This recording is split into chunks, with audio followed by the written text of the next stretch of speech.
Mixed by DJ Kanchan Raj, Muzaffarpur। मिले न IME त छौड़ी हमर मान होतै छोटा गे, मान होतै छोटा गे। मिले न आइमी त छौड़ी हमर मान होतै छोटा गे। सुन गे छौड़ी काट ले तो चोलिया में खोटा गे।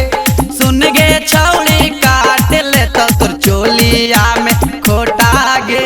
मिले न आइमी त छौड़ी हमर मान होतै छोटा गे। मिले न आइमी त छौड़ी हमर मान होतै छोटा गे। सुन गे छौड़ी काट ले तो तोर चोलिया में खोटा गे। सुन गे छौड़ी काट ले तो तोर चोलिया में खोटा गे, चोलिया में खोटा गे। Mixed by DJ Kanchan Raj, Muzaffarpur। बहुते मिल के करो हकै मान गे छौड़ी। नहीं दे बही हमरा पर ध्यान गे छौड़ी, ध्यान गे छौड़ी। बहुते मिल के करो हकै मान गे छौड़ी।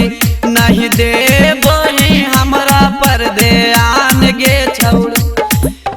गुस्सा ज्यादा बरई भी तो कबाड़ ले बहु झोटा गे। गुस्सा ज्यादा बरई भी तो कबाड़ ले बहु झोटा गे। सुन गे छौड़ी काट ले तो चोलिया में खोटा गे।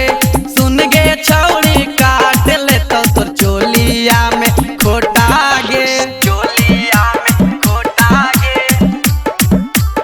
Mixed by DJ Kanchan Raj, Muzaffarpur।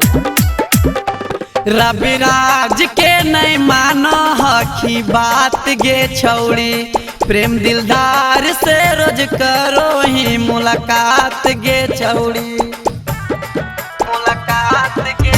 Raviraj के नहीं मानो हकी बात गे छौड़ी।